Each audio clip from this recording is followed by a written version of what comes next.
बेटा आवाज आ रही है ना आप लोगों को?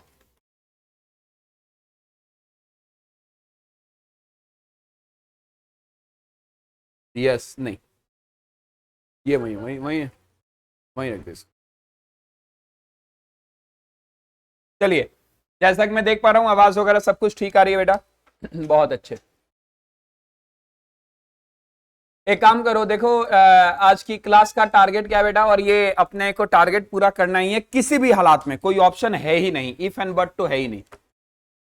किसी भी हालात में चाहे कुछ भी हो जाए, धरती आसमान पलट जाए, लेकिन ये टारगेट पूरा करना है। टारगेट ये है कि लिमिटेशन एक्ट मैं शुरू कर रहा हूं, लिमिटेशन एक्ट को खत्म करूंगा।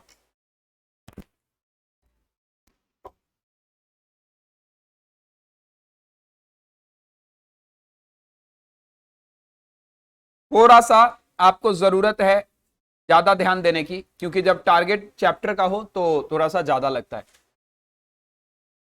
ज्यादा है नहीं, लेकिन लगेगा ज्यादा आपको। लेकिन खैर कोई दिक्कत नहीं, चैप्टर करेंगे, किसी भी कीमत पे चैप्टर करेंगे। मैं आपके सामने यहां पे खोल रहा हूं, that is a limitation act. Limitation तो डायरेक्ट नाम नहीं होगा, नाम होगा इसका आपका GIGL। ये रहा। मुझे कोई बच्चा बताएगा क्या लिमिटेशन एक्ट 1963 कौन से पेज नंबर पे है? हाँ जी, 82। That is a 82। ओके, ये आ गया बेटा लिमिटेशन एक्ट 1963। दैट करे क्या? ऊपर देखो बेटा, आप अगर बहुत ध्यान से इस पूरे चैप्टर को देखोगे ना, तो इस चैप्टर में बेटा पढ़ना आपको सिर्फ 4 चीजें हैं। सर कैसी बात कर रहे हो, सिर्फ 4 चीजें? बिल्कुल सही बात कर रहा हूं, सिर्फ 4 चीजें पढ़ना है इस चैप्टर में। एक पढ़ना है बेटा बार ऑफ लिमिटेशन, एक पढ़ना है एक्सटेंशन, एक पढ़ना है बेटा कंप्यूटेशन। हालांकि ये पढ़ना नहीं है, ये याद करना है। ये पढ़ने नाम का इसमें कुछ भी नहीं है। और पूरा चैप्टर आपको समझ आ जाए, इसके लिए आपको देखना है इंट्रोडक्शन। बहुत छोटा चैप्टर है ये। अगर मैं बेटा ये रहा इंट्रोडक्शन आपके स्क्रीन के ऊपर। अगर आप देखोगे पेज वाइज, तो ये चैप्टर 1 पेज, ये रहा 2 पेज, ये रहा 3 पेज, ये रहा 4 पेज, ये रहा 5 पेज, ये रहा 6 पेज, और मुझे लगता है कि 7वें पेज में ये चैप्टर कंप्लीट है, कंप्लीट। लेकिन आप इस 7 पेज के चैप्टर को देखोगे ना, तो कम से कम 3 पेज तो मैंने स्कैनर क्वेश्चन दे रखा है। क्या दे रखा है बेटा? तो कॉन्सेप्ट 7 पेज का नहीं है, कॉन्सेप्ट तो 3-4 पेज का ही है। क्योंकि चैप्टर छोटा है, तो मैंने इसमें स्कैनर क्वेश्चन भी भर दिए हैं, ताकि इस चैप्टर के लिए आपको स्कैनर को रेफर करने की जरूरत ना आए। अब देखो बेटा, किसी भी चैप्टर को शुरू करने में मैं टाइम लगाता हूं इंट्रोडक्शन पे। मेरा मानना है ना, आपने लोगों को देखा होगा कि जब कोई चैप्टर शुरू करता है तो इंट्रोडक्शन पे टाइम नहीं लगाता। लेकिन आप हमेशा इस बात को याद रखिए कि चैप्टर को शुरू करते टाइम इंट्रोडक्शन पे सबसे ज्यादा टाइम लगाना चाहिए। क्योंकि चैप्टर का अगर माहौल तैयार हो गया ना एक बार, उसके बाद बेटा वो चैप्टर तुरंत कंप्लीट हो जाएगा। और आपके एग्जाम में कंपल्सरी बेसिस पर, मैंने क्या वर्ड बोला? ऑप्शन नहीं बेटा, कंपल्सरी बेसिस पर आपके एग्जाम में क्वेश्चन आते हैं इस चैप्टर से 5 नंबर का। चाहे डायरेक्ट आए चाहे इनडायरेक्ट आए, लेकिन एक क्वेश्चन 5 नंबर का जरूर दिखेगा। और मैं मिनिमम मैक्सिमम दोनों कहता हूं, 5 नंबर से ज्यादा इस चैप्टर से आज तक क्वेश्चन नहीं आया है। आएगा भी नहीं, छोटा चैप्टर है। अब सवाल है कि मैं लिमिटेशन एक 1963 का माहौल बनाना शुरू कर रहा हूं। आप मेरी बात को बेटा ध्यान से सुनते चलिएगा, प्लीज एकदम ध्यान से। मैं कॉपी और बुक दोनों को मिक्स कराकर ये चैप्टर लेके चलूंगा। हालांकि आप एग्जाम पॉइंट ऑफ व्यू से ये पूरा का पूरा चैप्टर बुक से बेटा पढ़ सकते हो, इसमें कोई कहीं दो राय नहीं है। आप ये पूरा चैप्टर बुक से पढ़ सकते हो, कहीं कोई दो राय नहीं है। लेकिन मैं कुछ टफ टॉपिक को आसान करने के लिए आपको कॉपी में भी लिखाऊंगा, लेकिन मेजोरिटी ये चैप्टर चलेगा बुक से। कैसे चलेगा बेटा? बुक से। सवाल है कि सर ये लिमिटेशन एक 1963 जो चैप्टर आप आज हमें करा रहे हो, ये चैप्टर आया कहां से, ये चैप्टर क्यों आया, और इस चैप्टर की क्या जरूरत आई? तो एकदम मैं आपको जीरो से हीरो तरफ बनाने की कोशिश कर रहा हूं। फ्रॉम जीरो टू टॉप के तरफ हम लोग चल रहे हैं कि सर ये चैप्टर कहां से आया और ये चैप्टर क्या कहता है। एकदम ध्यान से आप मेरी बात को सुनते रहिएगा। एवरीवन एवरीवन एवरीवन, बेटा ये किसकी राइटिंग है? पहले मुझे खुद की राइटिंग अच्छी लगती थी बेटा, बाद में मैंने देखा ये writing competition commission of India.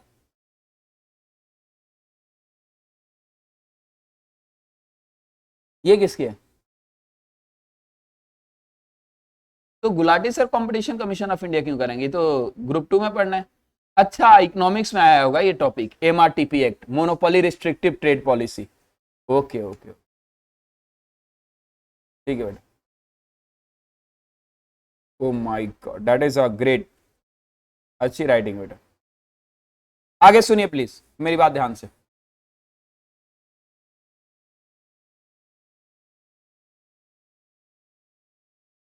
सुनो, ये चैप्टर कहां से आया? इस चैप्टर का एक मैं बेस तैयार कर रहा हूं, क्योंकि बेस तैयार होगा चैप्टर समझ आ जाएगा। सोचो, ये रहा मिस्टर राम और ये है बेटा हरामी मिस्टर श्याम।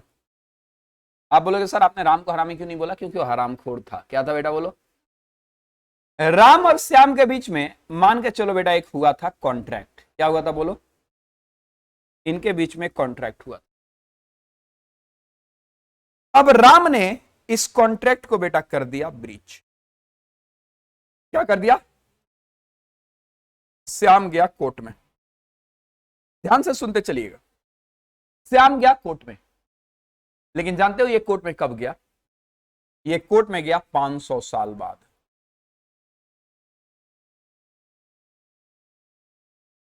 और ये जाके कह रहा है sir milord once upon a time. उसने बोला अच्छा once upon a time in Mumbai? उसने बोला ना ना, वंस अपॉन अ टाइम मेरे साथ कॉन्ट्रैक्ट ब्रीच किया गया। और देखो sir, to be very frank, ये गलत है।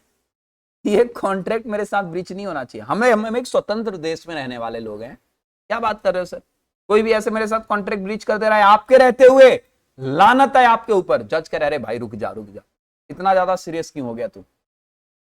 अब सुनो, श्याम से कोर्ट ने बोला कि भाई पहले तो तू ये बता कि ये 5 साल तू जिंदा कैसे रहा? तो उसने बोला कि वो मेरी हेडेक है, तू छोड़। कोर्ट ने बोला चल ठीक है कोई बात नहीं। कोर्ट ने बोला एक काम कर, तेरे साथ कॉन्ट्रैक्ट किसने ब्रीच की? तो इसने बोला राम ने। कोर्ट ने बोला बुला राम को। कह रहा राम मर गया। सुन, उसके लीगल हेयर्स को बुला। तो जी नहीं, लीगल हेयर्स मर गया। कोर्ट ने बोला चल कोई बात नहीं, सुन तू कॉन्ट्रैक्ट का एविडेंस दे, कॉन्ट्रैक्ट पेपर। तो जी नहीं, वो कॉन्ट्रैक्ट पेपर तो कब का खत्म हो चुका है, 500 साल हो गए। कोर्ट ने बोला अरे कुछ तो दिखा। उसने बोला कुछ भी नहीं है सिवाय मेरी जुबान के। और एक बात याद रखना सर, मैं जुबान का पक्का आदमी हूं। मेरा एक सवाल है कि जानते हो तुम क्या कर रहे हो? तुम कोर्ट के वक्त को जाया कर रहे हो। रिपीट अ वर्ड, कोर्ट के वक्त को। By lapsing of time you lapse everything.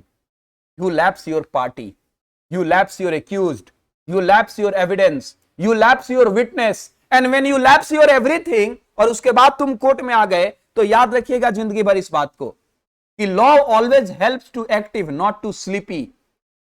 कानून हमेशा विजिलेंट को सहायता करता है, जगे हुए की सहायता करता है, सोए हुए की सहायता नहीं करता। अगर आप 500 साल सोए थे और सब कुछ खत्म हो जाने के बाद कोर्ट में आ रहे हो, तो तुम कोर्ट के साथ खिलवाड़ कर रहे हो, क्योंकि कोर्ट एविडेंस पर देता है जजमेंट, और एविडेंस तो लैप्स हो चुका है, खत्म हो चुकी है। अरे मेरे भाई, अगर मान लो कि मैंने श्याम को न्याय दे भी दिया 5 साल बाद, तो क्या यह न्याय इसके लिए न्याय है? नहीं। Delay in justice is called as denied in justice. न्याय में देरी होना न्याय के ना होने के बराबर होता है। बोलो ना यस और नो। आपने मेरे घर में आके चोरी की और कोर्ट 1000 साल बाद कहता है देख यार ये गलत है, तू उसे सॉरी बोल। सॉरी बुलवाया और मेरे को 500 रुपए दिलवा दिया 1000 साल बाद। क्या करूं? लेके घूमता रहूं या उल्टा जज के मुंह पे फेंक दूं पैसा कि सुन ले, मरने उड़ने पे कफन ले लियो? अरे बोलो ना, यही बोलूंगा ना, क्योंकि जस्टिस में ये जो डिले आपने किया है ना, मेरे लिए तो उसी दिन जस्टिस डिनाई हो चुका था जिस दिन आपने डिले किया। बोलो यस और नो। जब जरूरत पे तुम मेरे साथ नहीं रहे, तो जब जरूरत नहीं थी तब साथ रह के तुम क्या करोगे? तुम मेरी बात समझ रही है?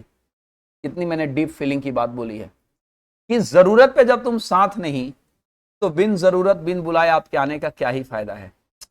बोलो। लेकिन कोई बात नहीं बेटा, तेरे को चिंता नहीं करना। उस रब ने दिल मिलाया है तो नसीब भी मिलाएगा। चिंता मत कर, यकीन कर, सब ठीक हो जाएगा तेरे साथ।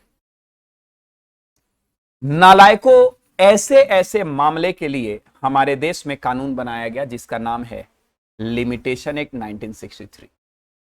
हिंदी में इस कानून को कहा जाता है परिसीमा अधिनियम 1963। क्या कहा जाता है? और ये परिसीमा परिसीमा मतलब एक आपकी लिमिट होनी चाहिए, आपकी एक टाइम बाउंडेशन होनी चाहिए।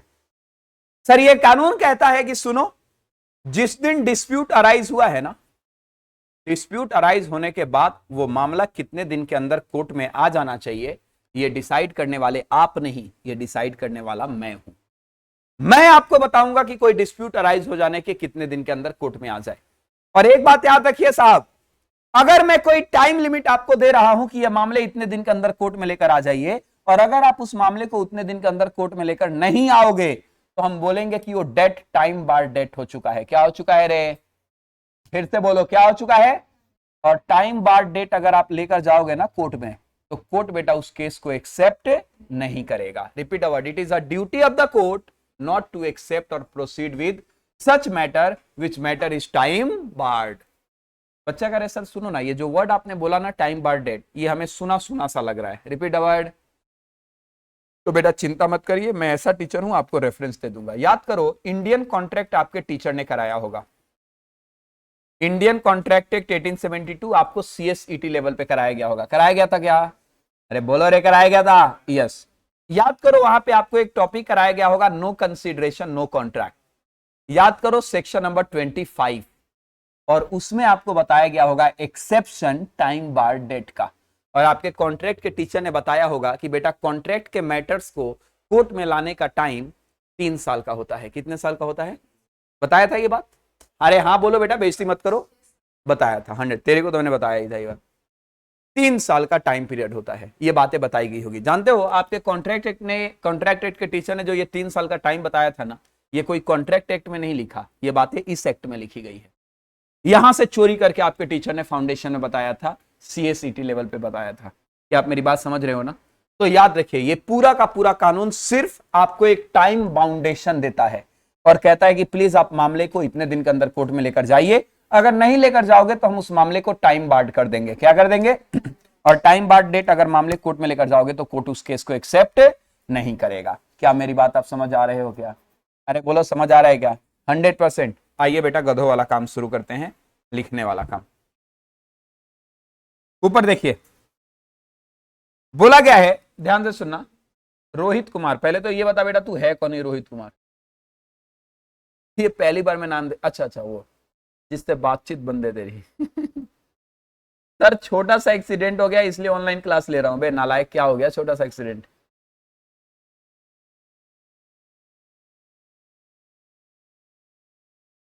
क्या हो गया? खून की उल्टी हो रही है?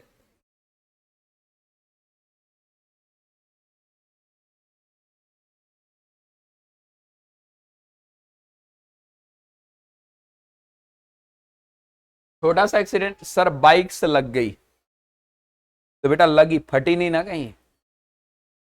नहीं तो देख, अक्सर बाइक से लगने पर बेटा फट जाती है। तुम भी एग्री करोगे? अरे बोलो। अब ये कह रहे हैं नहीं सर, नहीं कहीं फटी नहीं है, लगी है। चल ठीक है, कोई बात नहीं बेटा, मौज कर, चोट लगती रहनी चाहिए कभी कभी। आगे सुनो, सारे बच्चे लिखेंगे इंट्रोडक्शन। और इंट्रोडक्शन देखो बेटा क्या है। Law of limitation prescribe a fix timeline for institution filing any legal procedure under the provision of statute. This law specify the limit for every dispute so as to put an end to litigation in the interest of the saving time and money of state and general public। ऊपर देखिएगा, ये आपको लिखना है introduction number 1 यहां से लेकर यहां तक, और ये आपको लिखना है इंट्रोडक्शन नंबर 2 यहां से लेकर यहां तक। याद रखिएगा, जब मामला बहुत कम दिन के अंदर कोर्ट में जाता है ना, तो इससे टाइम भी बचता है बेटा और पैसा भी बचता है। रिपीट अवर, टाइम भी बचता है और पैसा भी। जितना ज्यादा मामला आगे बढ़ेगा उतना ज्यादा बेटा पैसा खपत होगा। इसी इंस्टीट्यूट की एक स्टूडेंट है बेटा, मैं नाम डिस्क्लोज नहीं करूंगा, पर्सनल इश्यू है थोड़ा सा। तो इसी इंस्टीट्यूट की आप लोगों के बैच के, मुझे याशी के बैच की वो स्टूडेंट थी। याशी जब मेरे साथ फाउंडेशन पढ़ती थी उस बैच की स्टूडेंट थी। याशी जानती भी है उसको। तो उस स्टूडेंट के साथ एक पर्सनल सिचुएशन अराइज हो गया और उसके एडवोकेट ने बेटा 1,70,000 रुपए जयपुर में लिया उसके फैमिली मेंबर से, और उसका तो फोन ही नहीं उठा रहा। मैंने बोला बेटा चिंता मत कर, उसके पास उसको बांस करने का उपाय मेरे पास है। हालांकि मैंने अभी उसको उपाय बताया बेटा पतला बांस करने का, अभी मोटा नहीं, वो बाद में, जब वो बिल्कुल नहीं मानेगा। तो याद देखिए, जब भी कोई डिले इन सूट होता है ना, तो बेटा पैसा और टाइम दोनों ही खराब होता है आपका। तो बेटर है कि मामले को जल्दी से मारपीट करके निपटा लो।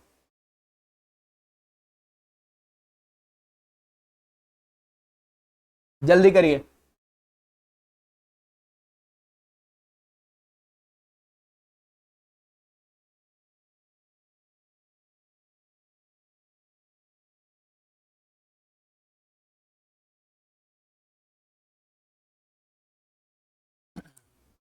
बेटा आपके लिए ईद की सेवइयां भेजी है, आपके एक दोस्त है अब्दुल, आप लोगों के लिए भेजा है उसने, वो मेरे पास है, रखा है मैंने, मैं एसबीसी वाले बैच में आपको खिला दूंगा। तो उसको तुम एक बार मैसेज करके बोल देना ईद मुबारक, ये तुम्हारा धर्म है। अगर नहीं बोलोगे बेटा दस्त हो जाएगी घर जाके, ये मैं आशीर्वाद देता हूं तुमको। वो भाई ईद मना रहा है, ये देख, तेरे को मिलने सरा बेटा, दूंगा ही नहीं मैं तेरे को, ले। वो ईद मना रहा है, कह रही है क्लास क्यों नहीं आया। मटन भेजा है लेकिन वो मेरे लिए भेजा है। भेजा तो मटन ही है, लेकिन मैंने उसका नाम ही नहीं लिया, देखा तुमने। उसने वो मेरे लिए भेजा है।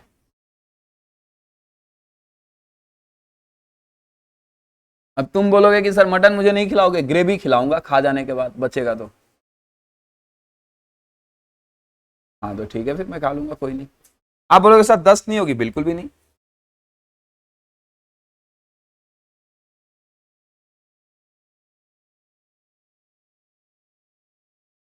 जल्दी करिए, आप उसको मैसेज कर देना बेटा, ईद मुबारक। ये आया है बेटा उसके घर से पेल पाल के, ये कौन गया था तेरे साथ, और तू ही गया था, और एक वो गया होगा वो देव, शॉपिंग करने गया था। ओ माय गॉड, अकेले गया था किसी के साथ गया था। बस मैं समझ गया। कोई नहीं कोई नहीं, मैं कह रहा हूं कि आज बच्चों की मेरी क्लास में उपस्थिति कम क्यों है। कोई नहीं, एक शॉपिंग करने की तो चीज होती है। I love shopping. साथ में बेटा, वक्त का मजा तब है जब साथ गुजरे किसी के। मेरे भी तो तेरे को पता ही नहीं बेटा मैंने कितने रखे हैं शॉपिंग के लिए। डन करें, ऊपर देखिए, आ जाइए पॉइंट नंबर 3 पे। पॉइंट नंबर 3, सुनो बेटा ध्यान से, देखिए हर कानून का ना एक रूट होता है, क्या होता है बेटा, रूट। और रूट मतलब होता है बेटा ओरिजिन। तो देखो, लिमिटेशन एक्ट का रूट ये दो मैक्सिम है।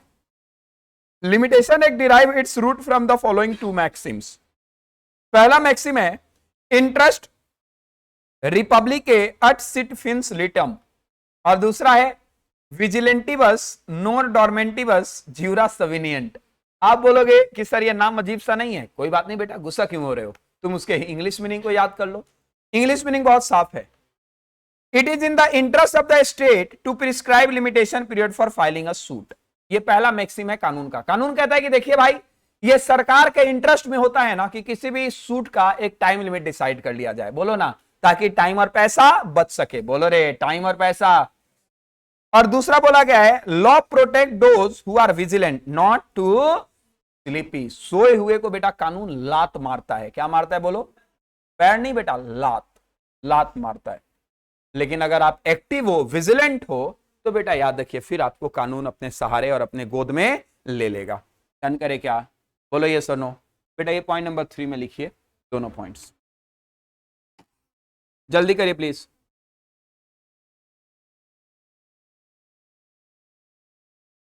इसके बाद आगे चलते हैं। इसका इंट्रोडक्शन टाइम लेगा बेटा, बाकी टाइम नहीं लेगा।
हो गया बेटा?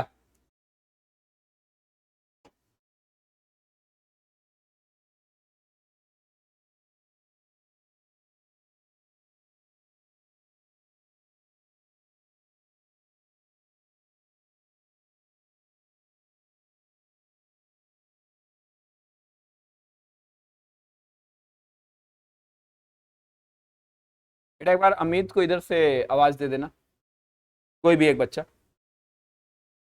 अमित, फर्क है बेटा, दोनों नाम में फर्क है। मैं हिंदी आपको नहीं पढ़ाने आया। एक अमित ऐसे लिखा जाता है अमित, और एक अमित ऐसे लिखा जाता है, फर्क है दोनों में। ठीक है जी? ये Amit, what is the right way? This Amit या दिस अमित? ऊपर वाला अमित सही है बेटा, याद रखिएगा, ऊपर वाला अमित सही है, नीचे वाला अमित बेटा गलत है। नीचे वाला अमित का मतलब है अमित, जिसका कोई मित ना हो, कोई दोस्त ना हो। ठीक है जी? दिस इज, ये हट गया है, चल रही रिकॉर्डिंग चल रही है लेकिन ये नहीं आ रहा। चलो बेटा चलें आगे। ये रिकॉर्डिंग का है चैट बॉक्स, मुझे लगता है ये खींचना होगा। अरे रुक जा, नीचे आ गया था।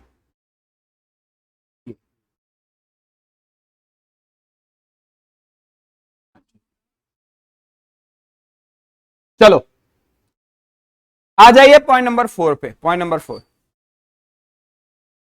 बेटा, तो क्या कर रहे थे आप? 2 लाइन का स्टेटमेंट है, यूं हो जाना चाहिए था।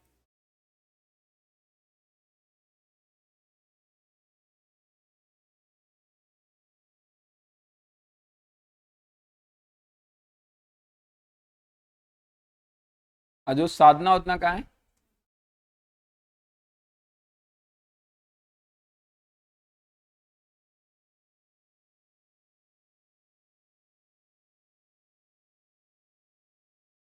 चलिए, अब तो हो गया होगा, मैं उम्मीद करता हूं ऐसा कि अब तो हो ही गया होगा। ऊपर देखिए, अब देखो बेटा, मैं आपको एक बात बताना चाहता हूं। क्या है? सुनिए प्लीज। मान के चलो, ऊपर देखिए प्लीज, मान के चलो राम और श्याम के बीच में कॉन्ट्रैक्ट था, और ये कॉन्ट्रैक्ट के थ्रू राम को पैसा देना था 500 रुपए श्याम को, लेकिन ये कॉन्ट्रैक्ट हो गया ब्रीच। सुनते चलिएगा, कॉन्ट्रैक्ट हुआ ब्रीच, इसका मतलब ये हुआ कि राम ने बेटा पेमेंट देने से मना कर दिया।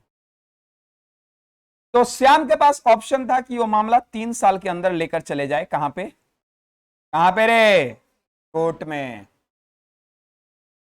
अब मान लो कि ये 3 साल लैप्स हो गया, तो जैसे ही 3 साल लैप्स हुआ तो मैं क्या बोलूंगा? ये टाइम बार डेट है। क्या बोलूंगा?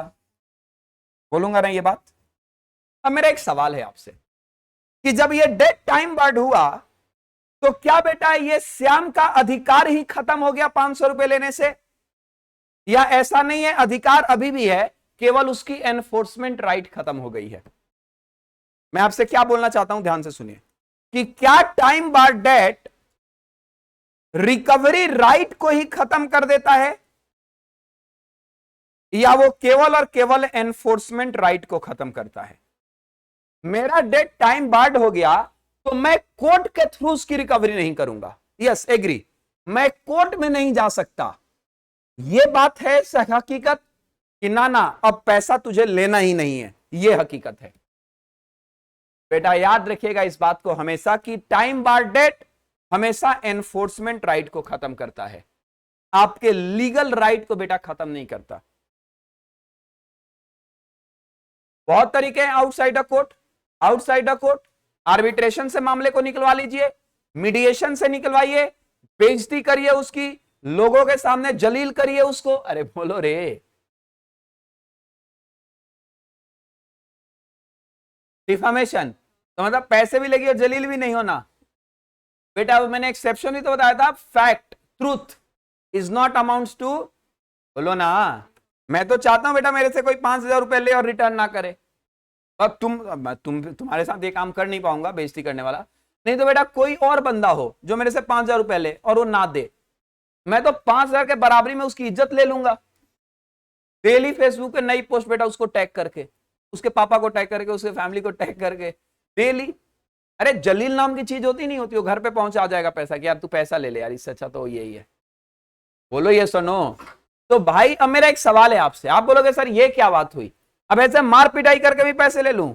अब ये लॉ नहीं कहता मार पिटाई, लेकिन हाँ लो बेटा उसको देखो, पेल पाल दो, किसी दिन दे देगा पैसा। अरे बोलो।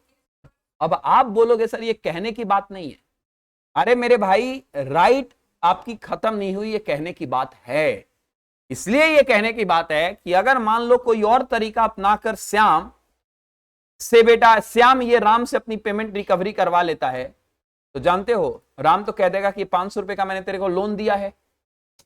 बोलो अगर कानून में ये बात नहीं लिखी गई होगी कि टाइम बार डेट होने पे आपका राइट खत्म नहीं होता, मतलब आपका राइट अभी भी है, आप केवल कोर्ट में नहीं जाओगे, कोई और तरीके से पैसा अपना वापस ले सकते हो। अगर ये कानून ये बात नहीं कहता और राम किसी और तरीके से मजबूरन में पैसा श्याम को देता, तब तो राम कह देता कि मैंने तेरे को लोन दिया है। बोलो ना, क्योंकि आपकी राइट तो खत्म हो चुकी है।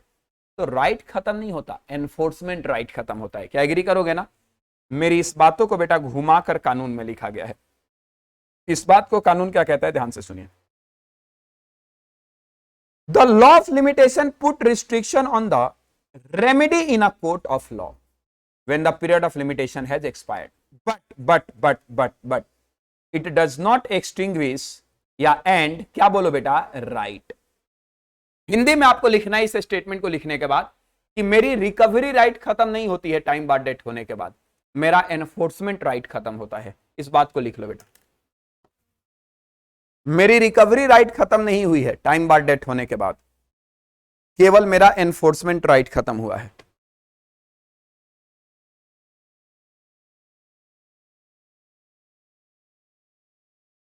लिखना है बेटा कि टाइम बार डेट होने के बाद मेरी रिकवरी राइट खत्म नहीं होती, केवल एनफोर्समेंट राइट खत्म होती है।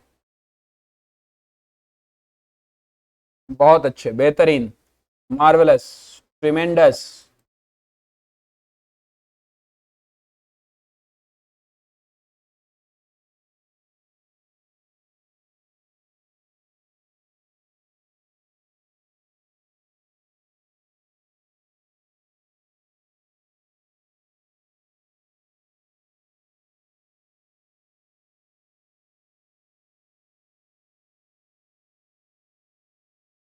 हालांकि बेटा हमारे इंडिया जैसे केस में, आपको इंडिया जैसे सिचुएशन में क्या लगता है आपको कि ये लिमिटेशन एक्ट में बहुत लोग टाइम आने का वेट करते हैं? बिल्कुल भी नहीं। आज पंगा हुआ बेटा, हम अगले तुरंत केस, हमारे इंडिया में बेटा हम लोग रिवर्ट करना बहुत अच्छा जानते हैं। हमने देखा हमारे दोस्त को आ कहता है वो कुत्ता, तो तू कुत्ता, बिना इस बात को सोचे कि यार हम कुत्ता हैं, हम तुरंत बेटा, हम पहले बोल देते हैं कि तू कुत्ता, उसके बाद बोलते हैं हाँ बता क्या कह रहा था। तो हम लोग रिवर्ट करने में बेटा हमें पेशेंस नाम की चीज ही नहीं हमारे में। देखो एक राजा था, उसकी 9 बीबियां थी, ठीक है जी। तो इस राजा का बेटा पड़ोसी राज्य से युद्ध हो गया। मैं आपको बता रहा हूं कि इंडियन में पेशेंस नहीं है, हम वेट नहीं करते बेटा, हमें तुरंत रिजल्ट चाहिए। कौन वेट करे इतना? तो राजा की 9 बीबियां थी, लेकिन इस राजा का पड़ोसी राज्य से बेटा युद्ध हो गया। तो इसने क्या किया, अपनी सारी बीवियों को एक रूम में बंद किया और ताला मार के चाबी अपने दोस्त को दे दी कि उसका मतलब बीवियों का मिसयूज ना हो, इसके लिए चाबी दोस्त को दे दी। और दोस्त से बोला कि देख दोस्त, मैं जा रहा हूं लड़ने, लेकिन मेरी बीवियों का ख्याल रखा, और हाँ एक छूट दे रहा हूं तेरे को कि अगर मैं 8-9 दिन के अंदर ना आऊं तो फिर तू ये रूम का ताला खोल के और मेरी बीवी को ले सकता है। ये कह के बेटा राजा चला गया, ये कह के राजा चला गया। ये राजा भी कुछ ही दूर गया था बेटा, लगभग 1 किलोमीटर।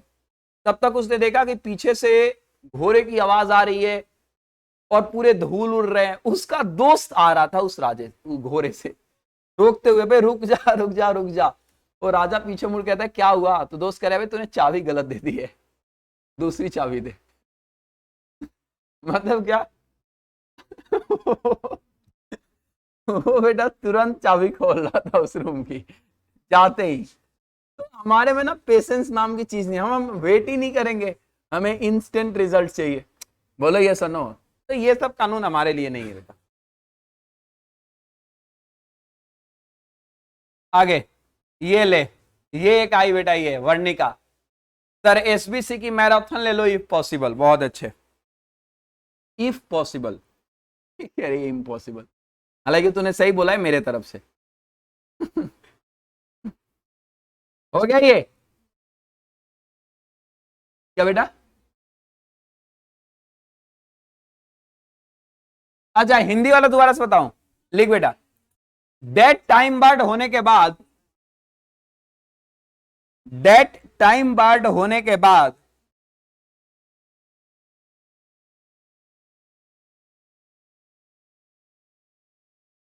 राइट खत्म नहीं होती, केवल एनफोर्समेंट राइट खत्म होती है। यानी रिकवरी राइट खत्म नहीं होती, केवल एनफोर्समेंट राइट खत्म होती है।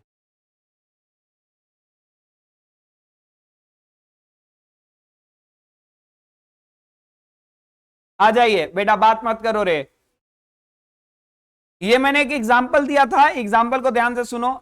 Nathuram sells goods to Nita on credit period of 6 month. ध्यान से सुना, एक नाथुराम है बेटा, उसने अपनी बंदी नीता को 6 महीने उधार पे माल बेचा। नीता डिड नॉट पे द अमाउंट, मतलब नीता ने ले ली बेटा बाद में उसकी। बोले ये सुनो, उसने पैसा ही पे नहीं किया।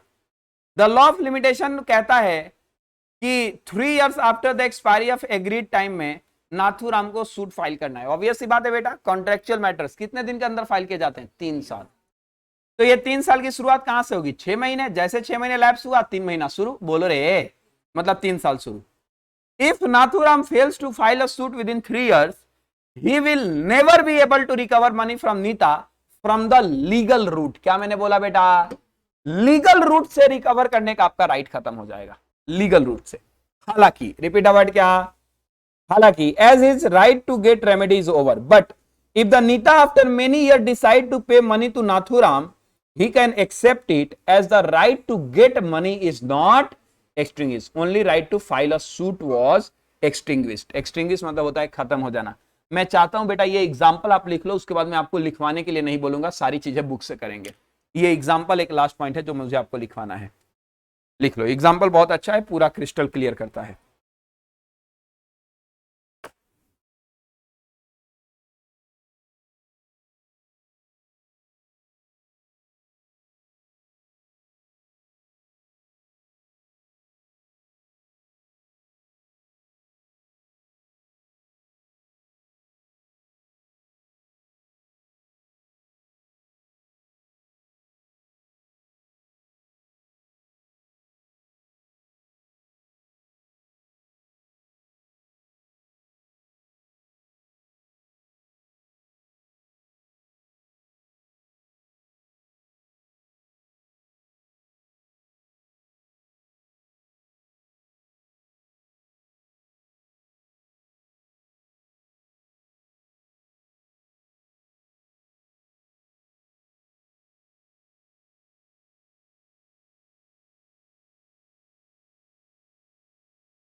नहीं, सारे सेक्शन याद ना करो तो भी चलेगा, कंटेंट याद रहना चाहिए। इनडायरेक्टली वही जैसे जैसे मैंने केस बताया था उसी केस को क्वेश्चन में कन्वर्ट कर देगा, एग्जाम्पल को।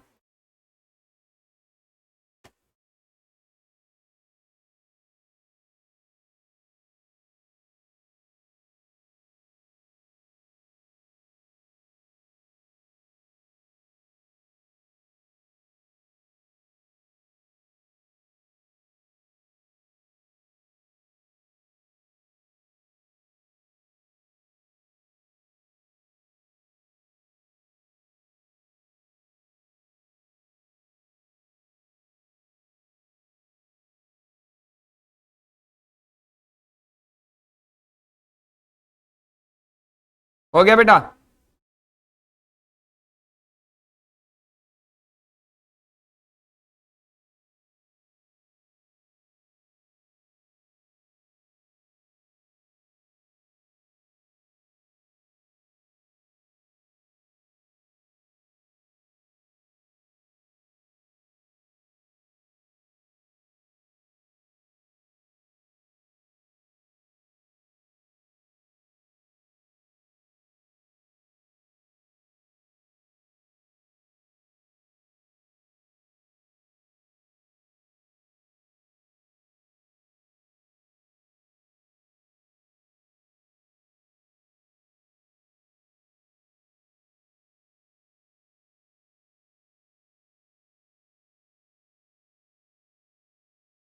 बेटा लिखते टाइम मुंह यूज नहीं करते, हाथ यूज करते हैं।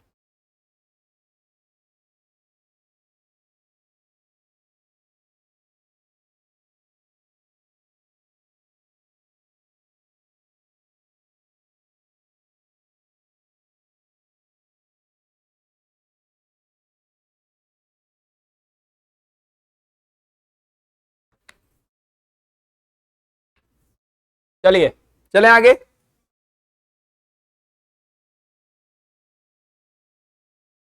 आपका बेस तैयार है, अब सिर्फ और सिर्फ उस बेस को अप्लाई कर देना है, बस दैट्स इट। जो आपने पढ़ा वो सारी चीजें यहां पे लिखी हुई है। ये जो बार बार मैं बोल रहा हूं ना कि टाइम लिमिट रहते हुए आप मुकदमे करिए, टाइम लिमिट रहते हुए मुकदमे करिए, नहीं तो बार ऑफ लिमिटेशन हो जाएगा, टाइम बार्ड हो जाएगा, बोलो रे। ये बातें सेक्शन नंबर 3 में लिखी गई है। कहां लिखा गया है? देखो क्या बोला गया है। लिखने वाली बात कुछ भी नहीं है, जरूरत आएगी तो मैं लिखवा दूंगा, सुन लीजिए। Section 3 of the act states that, ऊपर देखो बेटा सारे बच्चे ध्यान से एक एक चीज को ध्यान से पढ़िएगा।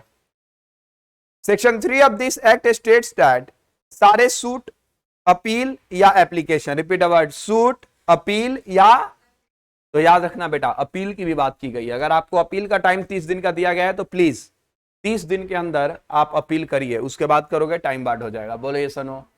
तो सूट मतलब ओरिजिनल मुकदमा, अपील मतलब अपीलेट केस, बोलो। और एप्लीकेशन मतलब कोर्ट में कोई एप्लीकेशन दे रहे हो कोई ऑर्डर डिसीजन लेने के लिए। तो सेक्शन 3 कहता है कि कोई भी सूट, कोई भी अपील या कोई भी application that is made after the expiry of limitation period given under schedule shall be dismissed by the court, shall be क्या बोलो? It is not required that the defense should raise a point regarding expiry of limitation period. Court इस बात का wait नहीं करेगा कि opposite party बोले कि सर आपने इस केस को क्यों एक्सेप्ट किया जब ये लिमिटेशन से टाइम बार्ड हो चुका है। अपोजिट पार्टी बोले या ना बोले, ये कोर्ट की ड्यूटी है कि आप टाइम बार्ड वाले डेट को एक्सेप्ट नहीं करिएगा। आगे, Rather, it is a duty of the court to reject such suit, application या फिर बोलो अपील। ये पूरा का पूरा सेक्शन बेटा वो सूट पे लगता है, अपील पे लगता है और एप्लीकेशन पे लगता है। डन करे क्या? और यहां पर सेक्शन नंबर 1(4) है, वो क्या कहता है बेटा, ध्यान से सुनिए। Section 4 of the act states that if the period of limitation end on a day when the court is closed it will extend up to the day when the court reopen. ऊपर देखिए, मान लो कि बेटा यहां पर court का फैसला आया और मेरे पास अपील करने का टाइम था 30 दिन, और 30वें दिन बेटा मान के चलो गांधी जी मरे थे, पैदा हुए थे 2 अक्टूबर क्या था, पैदा हुए थे, कोई बात नहीं बेटा पैदा कर देते हैं। तो 2 अक्टूबर को क्या था बेटा, वो लोग पैदा हुए थे, वो बोले ये सुनो। तो सवाल है कि मेरा लिमिटेशन क्या हुआ, 30 मेरी नहीं, कोई बात नहीं चिंता मत करिए, नेक्स्ट डे यानी क्या 3 अक्टूबर को आपका हम क्या करेंगे, टाइम बार्ड। मतलब आप 3 को बेटा फाइल कर सकते हो, 4 को फाइल नहीं कर सकते। क्या मेरी बात आप समझ रहे हो क्या? बोलो रे। एप्लीकेशन बेटा फाइल किया जाता है कोर्ट में अर्जेंट मैटर पे कोई फैसला लेने के लिए। ऊपर देखिएगा, बहुत सारे बच्चों को ये लगता होगा कि सर यहां पर ये पॉइंट आप जो बता रहे हो ये नया है। शर्म करो अगर तुम्हें 11th 12th के टीचर के बारे में नहीं पता तो। याद करो आपके 11th 12th के अकाउंट्स के टीचर याद आ रहे हैं आपको? 11th 12th अकाउंट्स का टीचर बेटा, उन्होंने आपको बताया होगा एक नेगोशिएबल इंस्ट्रूमेंट का मैच्योरिटी डेट निकालना, बोलो ना। और वहां नहीं बताया होगा तो बेटा जाके पैसा वापस मांग लेना, ये तुम्हारे सिलेबस में है। तो याद रखिएगा वहां पे उन्होंने बताया होगा कि अगर मान लो कि बैंक बेटा नॉन डे के दिन बंद होता है तो एक दिन पहले, और अगर अर्जेंट हो तो एक दिन बाद। ये बताया गया था आपको? और नहीं बताया गया तो बेटा समझ जाओ सस्ते अकाउंट्स पर हो, 300 रुपए महीने वाले में पैसा खर्च करो तो आपको ये सब अच्छा पढ़ाया जाता। आइए मैं चुपचाप राजा महाराजा की तरह बैठा हुआ हूं, ये क्वेश्चन को रीड करो। क्वेश्चन 1 क्वेश्चन 2 ये दोनों क्वेश्चन आपके एग्जाम के हैं। हालांकि नालायक को लेजेंड जो होंगे वो आंसर ही पढ़ लेंगे, तो आंसर नहीं पढ़ना बेटा, क्वेश्चन पढ़ना है। जल्दी करिए।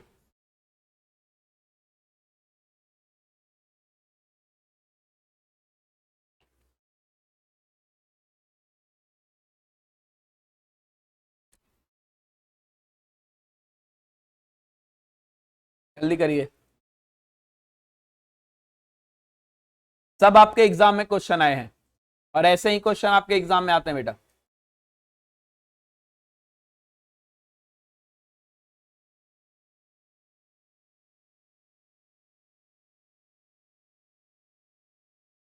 तूने उसको उसकी खैरियत नहीं पूछी? पूछना चाहिए था बेटा, देखिए ये गलत, तो स्टिल गलत है ये। आपको अगर ये आपकी ड्यूटी बनती है कि आप पूछिए,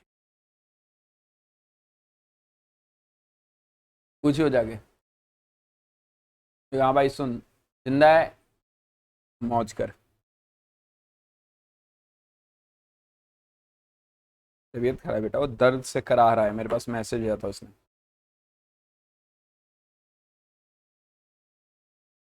हो गया ये?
चले रे,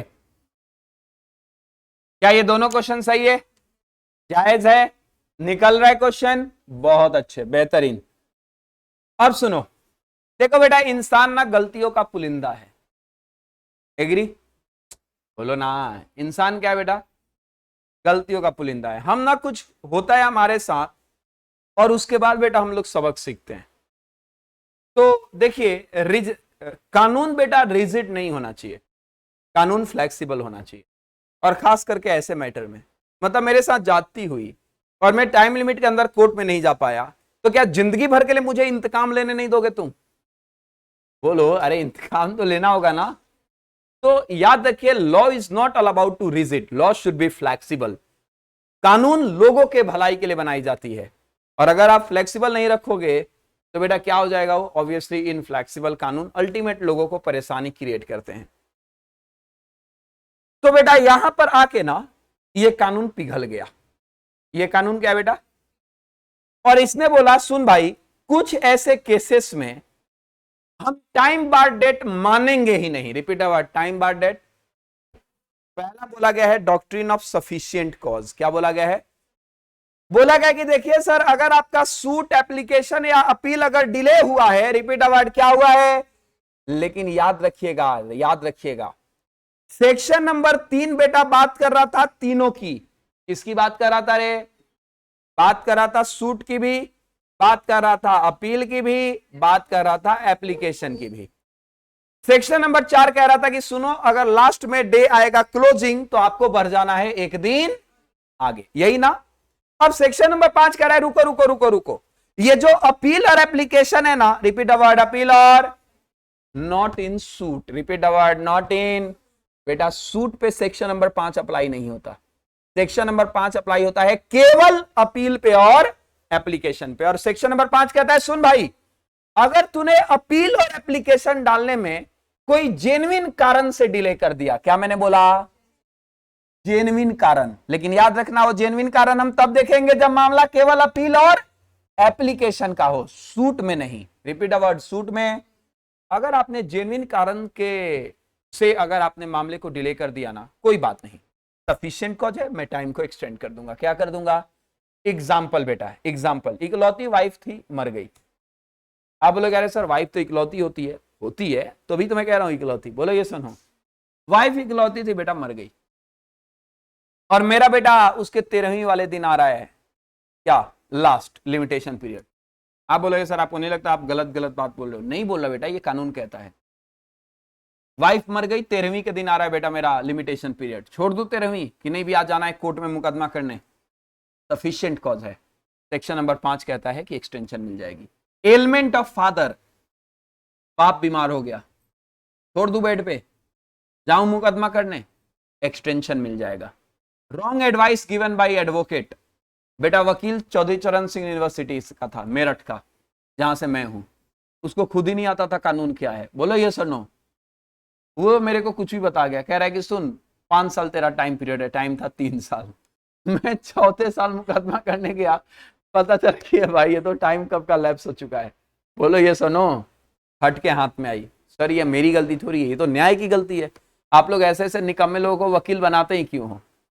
अरे आपको पता है ना बेटा, टी.एस. ठाकुर, तीर्थंकर एस ठाकुर बेटा, सुप्रीम कोर्ट के जज ने ओपन द पवेलियन पूरे लोगों के सामने क्या बोला था पता है आपको? कि एक बाप अपनी बेटी वकीलों के हाथ में नहीं देना चाहता। ये हमारे देश में वकीलों की करंट सिचुएशन है। देखिएगा, आपके पापा वकील एडवोकेट से शादी करना नहीं चाहते आपके, फाइनेंशियल अनस्टेबिलिटी। बेटा मैं ये कह रहा कि सर आप अपने आप को देख लो। तो भाई मैंने इसको एक बार मजाक में क्या बोल दिया, सीसीएस यूनिवर्सिटी, दिल पे ले गया। मैं कानून जानता हूं, मेरे को आता है बेटा कानून। आगे सुनो, आप अगर गलती से बेटा कभी चले गए ना गाजियाबाद में आईएमई लॉ स्कूल, तो आप यहां जैसे गेट में एंट्री करोगे ना, तो वहां पे लिखा रहेगा आवर अलमनी, और वहां पे पहला फोटो उन्होंने मेरा चिपकाया है, पहला photo, Sahibabad Ghaziabad IME law school, जहां से मैंने एलएलबी की है। ठीक है जी।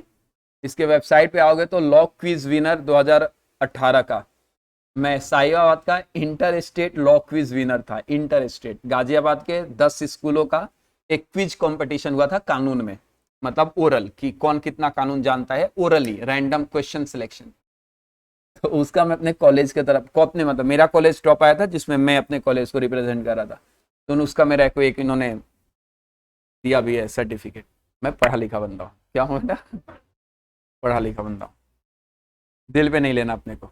आगे सुनिए, तो ये सफिशिएंट कॉज में बेटा क्या हो जाएगा, आपको एक्सटेंशन मिल जाएगी। क्या मिल जाएगी रे?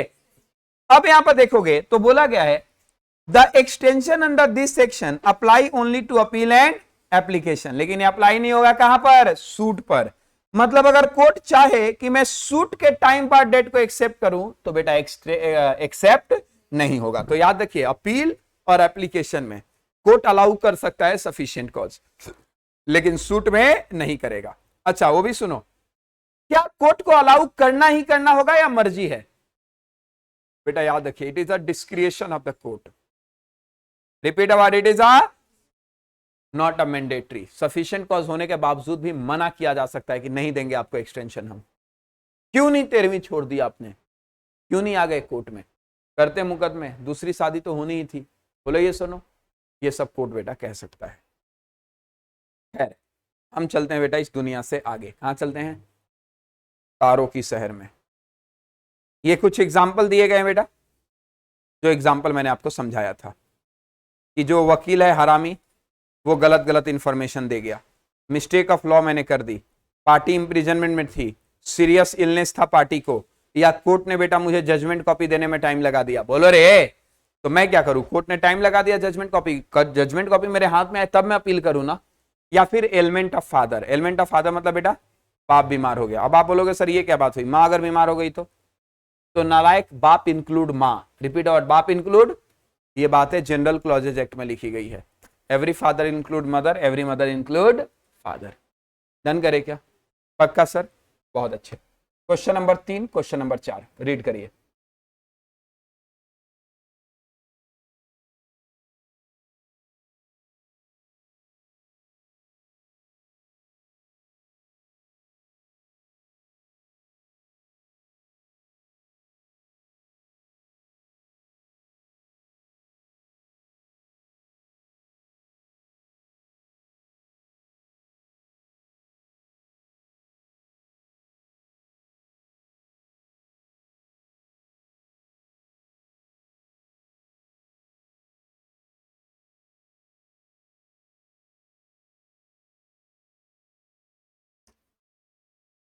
बेटा ये तो देख ले,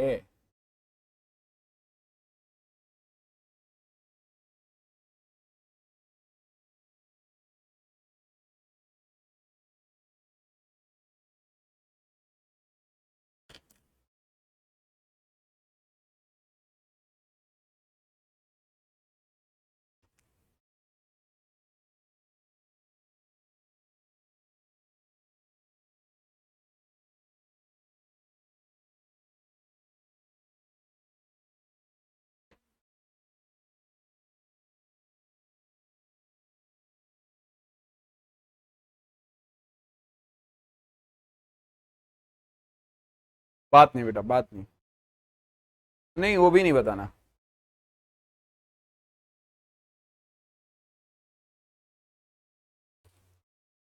चले आगे, मुंह यूज करो बेटा, हाँ बोलो। पक्का?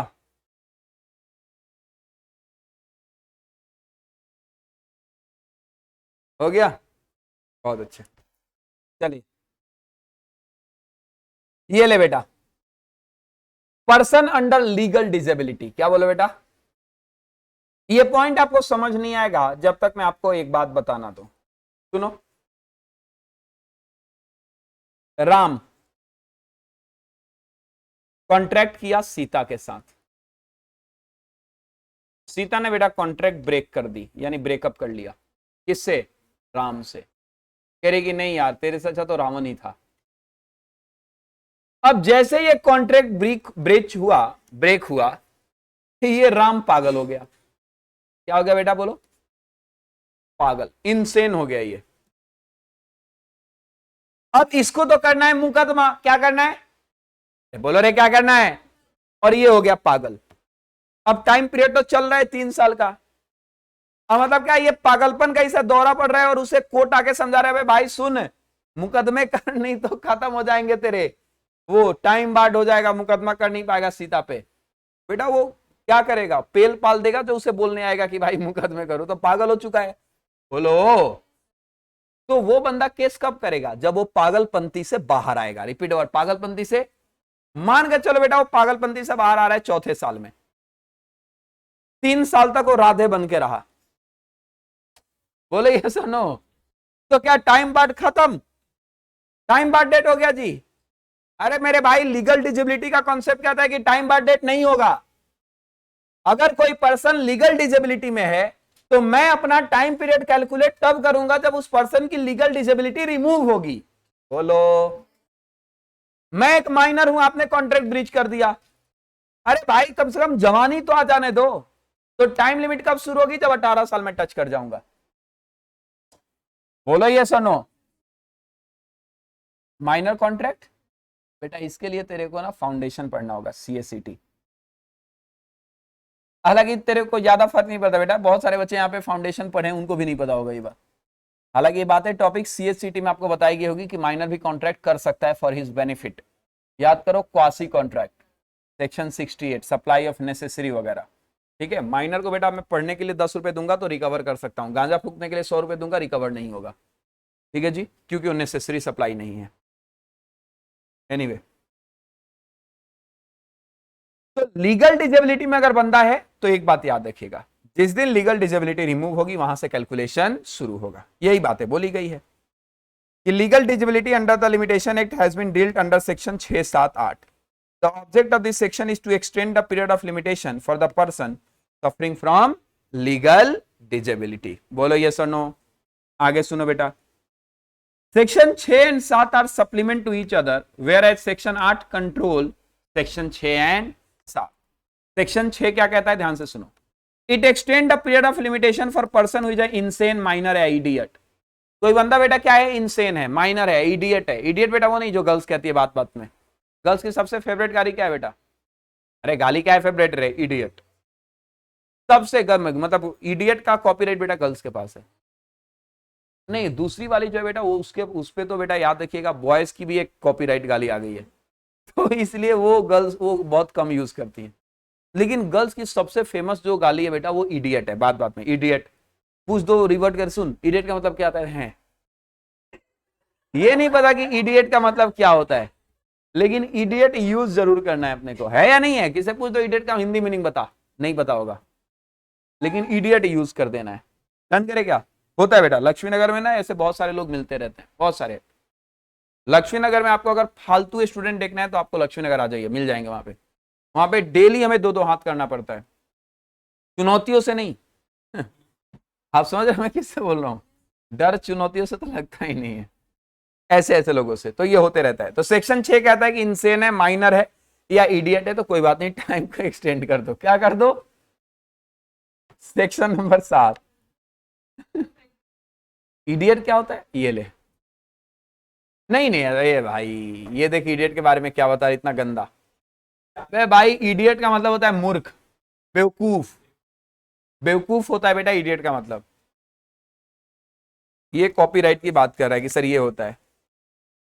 अरे यार कैसी बात कर रहा है। आगे सुनो, सेक्शन 7 क्या कहता है? This apply when one out of the several person who can file suit or make an application suffer from disability. ऊपर देखो बेटा, राम और श्याम को मिलकर मुकदमा करना था और इसमें से एक बेटा राधे बना है, एक, और दूसरा ठीक है, तो क्या कहते हो कब चलेगा? लिमिटेशन शुरू या नहीं, दूसरा वाला भी खत्म हो जाएगा तब? तो बेटा यहां पर लगता है सेक्शन नंबर 7। क्या लगता है? और देखो क्या बोला गया है, section number 7 apply where several person are jointly entitled to file suit, make application या file appeal, amongst them one or some them suffer legal disability। मतलब जहां पे दो लोगों को मिलकर मुकदमा करना है और एक बंदा है लीगल डिसेबिलिटी में। तो बोला गया कि देखिए आप इस सिचुएशन को 2 पार्ट में बांटिए। सिचुएशन को क्या करिए? 2 पार्ट में बांटिए। क्या 2 पार्ट में बांटिए? सुनिए, if the consent of the person suffering from legal disability is not necessary. कभी कभी मुकदमे होते हैं ना कि आप बिना अपने सामने वाले पार्टी से पूछे हुए केस कर सकते हो, और कभी कभी सामने वाले पार्टी का कंसेंट लेना जरूरी है कि भाई सुन हम दोनों के साथ ये हुआ है, मुकदमा मैं करूं ना। तो अगर ऐसा कंसेंट लेना जरूरी है तब तो तुम्हें वेट करना होगा, दूसरा वाला बंदा डिसेबिलिटी से बाहर आएगा तब काउंटिंग शुरू होगी। बोलो। लेकिन अगर ऐसा कंसेंट की जरूरत, तो अगर एक बंदा भी लीगल डिसेबिलिटी से रिमूव हो गया ना तो काउंटिंग शुरू। बोलो ये सुनो, बोलो रे। बहुत अच्छे। सेक्शन नंबर 8 आया बेटा। क्या आया? सेक्शन नंबर 8 क्या कहता है? ध्यान से सुनो, this section is an exception of क्या? 6 और 7। तो क्या कहता है भाई ऐसा? आ जाइए एक बार देख लेते हैं हम लोग सेक्शन नंबर 8। देखिए बोला गया है कि section number 8 control both section 6 and 7 and lays down that after the expiry of legal disability maximum period of limitation shall be original period या 3 years which ever is less. देखो क्या बोला गया है, नीचे वाला स्टेटमेंट बेटा रीड करने की जरूरत नहीं है। देखो मान लो बेटा मैंने 4 साल वेट किया, 4 साल, और उसके बाद चौथे साल में जाकर 5वें साल में जाके लीगल डिसेबिलिटी रिमूव हुई। और सुनो बेटा, मान लो कोई बंदे के साथ डिस्प्यूट हुआ था जिसका लिमिटेशन पीरियड था 10 साल, कितना था, मतलब 10 साल तक मुकदमा हो सकता है, लेकिन बंदा 4 साल तक लीगल डिसेबिलिटी में रहा। तो जब बंदा एक बार लीगल डिसेबिलिटी से बाहर आएगा ना, तो ओरिजिनल पीरियड जो बचा है, repeat the word, original period जो कितना बचा है, कितना बचा है, 6 साल या फिर 3 साल, विच एवर इज लेस, आपका बेटा लिमिटेशन पीरियड होगा। उसके पीछे लॉजिक है कि मैं वेट भी तो किया हूं ना आपके लीगल डिसेबिलिटी का, बोलो। तो इस बात को याद रखिएगा, ओरिजिनल पीरियड या 3 साल, दोनों में से जो कम होगा वो मुझे वेटिंग करना है लीगल डिसेबिलिटी रिमूव हो जाने के बाद। डन करे क्या? अगर मान लो कि बेटा ये टाइम बचा 10 साल, मतलब ये जो 6 साल यहां पे लिखा है, ये टाइम बचा 2 साल, क्या बचा, तो क्या कह रहे हो, तो फिर 2 साल में इसको कंसीडरेशन में लूंगा। अच्छा एक बात बताइए, मेरी लीगल डिसेबिलिटी रिमूव हुई, रिपीट अवर्ड, मेरी लीगल डिसेबिलिटी पूरे 10 साल के बाद, तो 0 साल और 3 साल whichever is less, answer is no. इस सिचुएशन में बेटा 3 साल, नहीं तो फिर मामला कोई समझ ही नहीं रहेगा। मेरी बात आप समझ रहे हो ना? है। आ जाइए computation of period section number 9, repeat award, computation of period section number, बेटा इसको आप लोग सिर्फ और सिर्फ रीड कर लीजिएगा।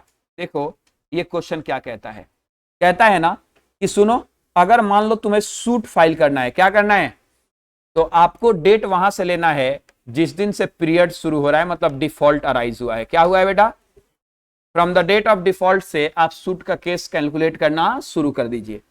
अगर अपील है तो याद रखिए the day on which period begins to run, मतलब डिफॉल्ट अराइज हुआ, या फिर बेटा जजमेंट जिस दिन आया, या जिस दिन आपने कॉपी ऑफ डिक्री ली, तीनों में से कोई भी एक डेट ले लो, वहां से आपका लिमिटेशन पीरियड शुरू होगा। अगर आपको रिव्यू या रिवीजन डालना है तो बेटा अगेन जिस दिन डिफॉल्ट हुआ, जिस दिन जजमेंट आया, या जिस दिन आपने कॉपी ली। और उसके बाद मान लो कि आपका एप्लीकेशन अवार्ड सेट असाइड करने का है, अवार्ड मतलब आर्बिट्रेशन अवार्ड, क्या बेटा बोलो, आर्बिट्रेटर जो फैसला सुनाता है उसे आर्बिट्रेशन अवार्ड कहा जाता है। तो वहां पे बोला गया जिस दिन वो अवार्ड दिया या जिस दिन कॉपी आपने ली, रिपीट अवार्ड, जिस दिन अवार्ड दिया या जिस दिन कोई अदर एप्लीकेशन है, तो जिस दिन बेटा पीरियड बिगन्स टू रन, मतलब जिस दिन वो सिचुएशन अराइज हुई वहां से हम एप्लीकेशन का टाइम पीरियड शुरू करेंगे। बोलो बेटा यस और नो। तो यहां से क्वेश्चन आपके एग्जाम में नहीं आता, ये कोई मतलब नहीं यहां से। आइए यहां पे एक मिसलेनियस पॉइंट कुछ दिए गए हैं, क्या दिए गए हैं रे, लेकिन मिसलेनियस पॉइंट के अलावा यहां पर एक पॉइंट कहा गया है, बेटा ध्यान से सुनिएगा। एक बार ये सेक्शन नंबर 9 रीड करो और इसको बहुत ज्यादा इंपॉर्टेंट कर देना, वेरी इंपॉर्टेंट। एक लाइन का सेक्शन है लेकिन छोटा पैक बड़ा धमाका, सुना है आपने, बोलो।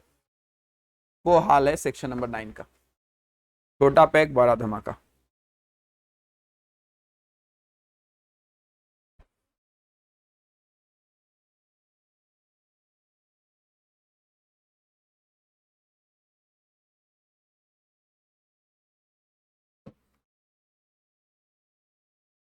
क्या कहता है ये,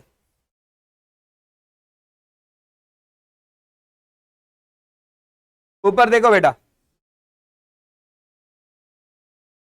ऊपर देखिए,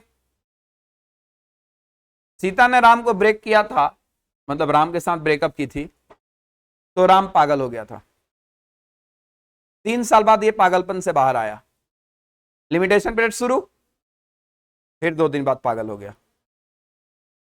गम बर्दाश्त नहीं हुआ उससे, तो फिर लिमिटेशन खत्म। मतलब कोर्ट ये तुम्हारी आशिकी पे चले कि जब जब तुम पागल तब तब, मतलब कोर्ट यही देखता रहे कि कब तू पागल हो रहा है, तो हाँ भाई रुक जा, पागल हो चुका है, बंद कर दे टाइम को। ये कोई मशीन है बेटा कि स्टार्ट कर दूं बंद कर दूं। एक बार लिमिटेशन पीरियड शुरू हो गया ना, तो एक बार याद रखिएगा, एक बार जो मैंने कमिटमेंट कर दी उसके बाद मैं खुद की भी नहीं सुनता, बाकी सबकी सुन लेता हूं। डन करे क्या? तो वो वाला खेल नहीं होगा। एक बार लिमिटेशन पीरियड शुरू हो गया उसके बाद सब्सिक्वेंट डिसेबिलिटी बेटा उसका घंटा कुछ नहीं उखाड़ सकती है। क्या एग्री करोगे ना? वंस रन तो बाद में आप जाते रहिए कोर्ट में, बाद में जाते रहिए जेल में, आप जेल में भी बंद हो गए ना तब भी आपका लिमिटेशन पीरियड शुरू रहेगा। आप अपने एजेंट या वकील से मुकदमे करवाइए, जेल में बैठे हुए लोग बेटा मुकदमा करवा सकते हैं। बोलो यस और नो? बहुत अच्छे, बहुत अच्छे। आ जाइए, यहां पर बेटा एक केस है डेथ ऑफ द पार्टी, क्या है बोलो? क्या कहते हो सर? मान लो जो पार्टी को मुकदमा तक करना था वो पार्टी मर गई, तो बोला क्या है, लिमिटेशन पीरियड कमेंस होगा तब जब उसका लीगल रिप्रेजेंटेटिव एग्जिस्टेंस में आ जाएगा। क्या मेरी बात आप समझ रहे हो क्या? बोलो रे, ऑब्वियस सी बात है बेटा, अगर लीगल रिप्रेजेंटेटिव एग्जिस्टेंस में नहीं आएगा तो केस करेगा कौन उस डेथ पर्सन के बिहाफ पर? एग्री ना?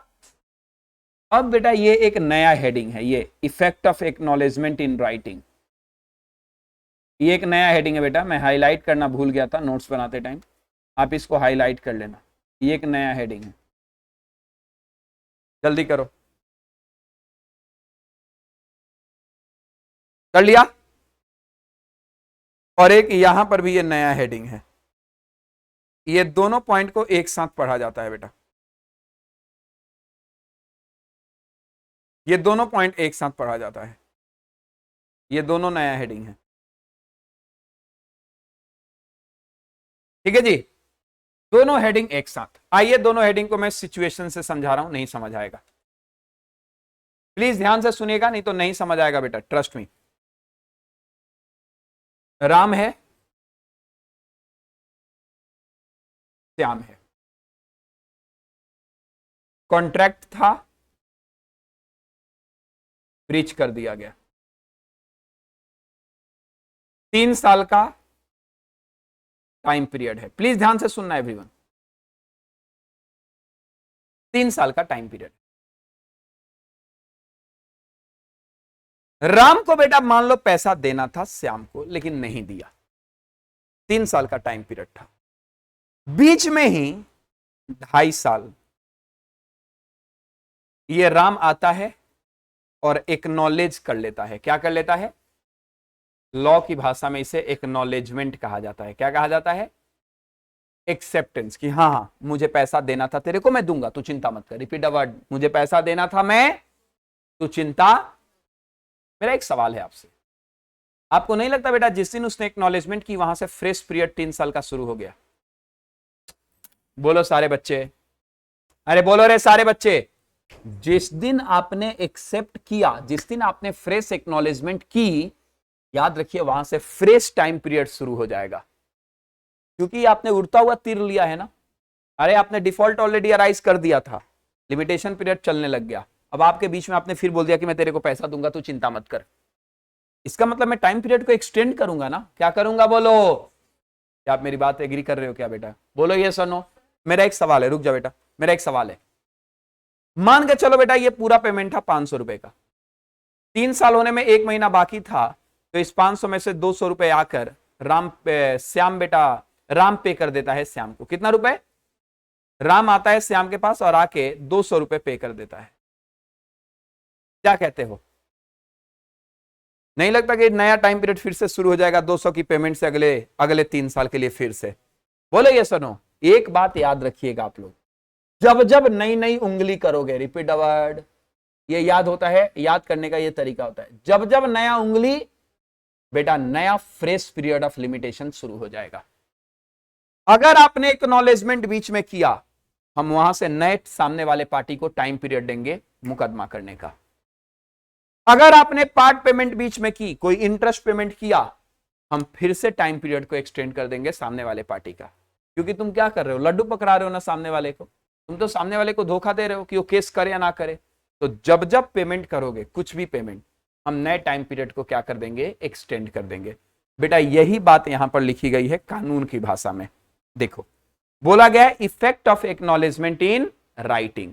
देखो क्या बोला गया, this section apply if one party against whom certain right or claim acknowledge the liability in writing before the expiry of limitation period। अभी लिमिटेशन पीरियड था मेरा, लेकिन मैंने राइटिंग में एक्नॉलेजमेंट ले ली कि हाँ मैं तेरे को पेमेंट करूंगा। तो बोला गया इफ द पार्टी एक्नॉलेजमेंट कर लेगी तो then a fresh period of limitation will commence. कहां से? From the date of. बेटा ये बात कहता है सेक्शन नंबर 18। क्या कहता है? Section number 18। इस बात को लिख लीजिएगा, सेक्शन नंबर 18। हालांकि एक्नॉलेजमेंट वैलिड होना चाहिए, जैसे बेटा क्या क्या होना चाहिए? वैलिड। जो पार्टी को पेमेंट देना था वही पार्टी बेटा इसको क्लेम करे। बोलो यस और नो। लायबिलिटी एक्सेप्टेंस हो, राइटिंग में हो और एक्सपायरी ऑफ लिमिटेशन पीरियड के पहले हो। आप ये सारी बातें ध्यान रखोगे तो बेटा वैलिड है, नहीं तो वैलिड नहीं। डन करे क्या? और बस इसी का एग्जैक्ट उल्टा इंटरेस्ट या पार्ट पेमेंट ऑफ डेट यहां पर लिखा गया है। ये बातें सेक्शन नंबर 19 में लिखी गई है। तो section 18 section number 19 fresh period extension की बात करता है। क्या बात करता है? Fresh period extension. बेटा ये क्वेश्चन है, क्वेश्चन को रीड करिए। 2014 6 नंबर का क्वेश्चन आया था, एग्जैक्ट स्कैनर क्वेश्चन उठाया है मैंने।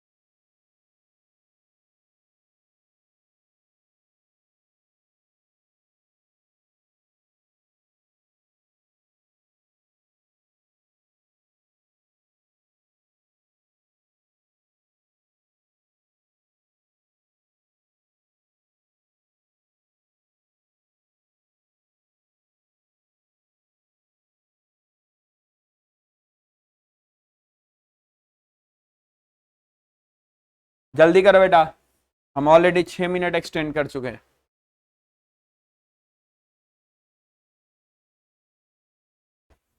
नेक्स्ट क्लास में कौन सा चैप्टर शुरू करना है बेटा? हमने क्या डिसाइड किया था? एविडेंस। हाँ,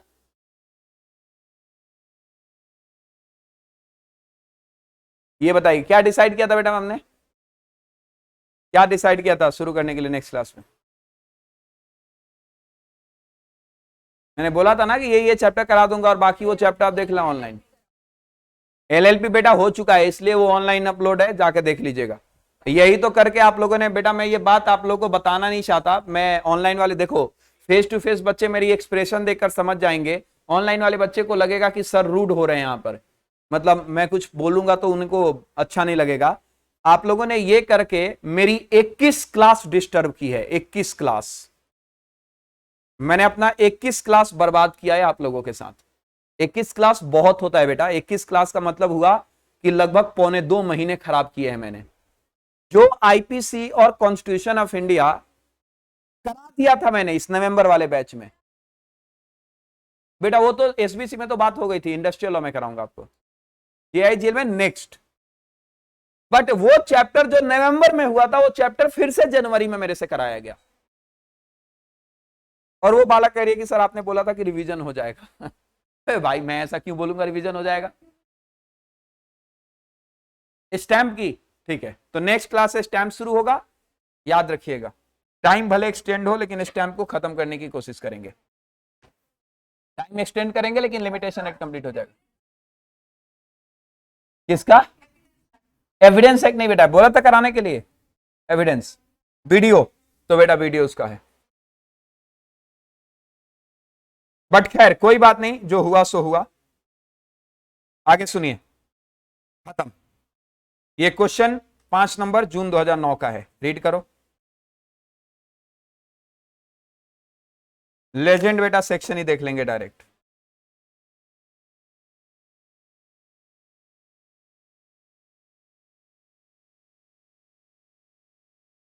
इंडस्ट्रियल लॉ शुरू करेंगे अपन, वही वाला। वो वेरियस एक्ट आपने नहीं किया था मेरे साथ, दिमाग खराब। वैसे ही बेटा ये भी है। लेबर लॉ के बारे में पढ़ेंगे यहां पे।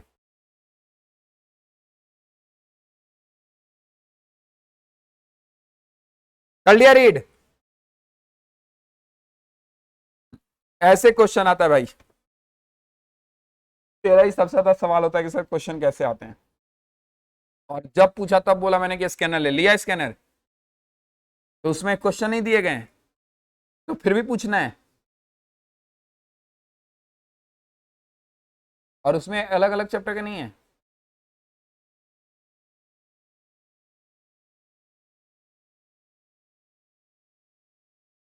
भाई उसमें चैप्टर वाइज भी है। तो क्यों लिया है टैक्समैन का? सुचिता मैंने बोला था।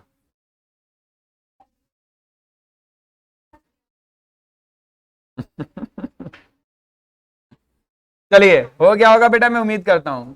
लो 5 मिनट का ब्रेक, मैं आपके साथ मिलता हूं इंडस्ट्रियल लॉ के साथ।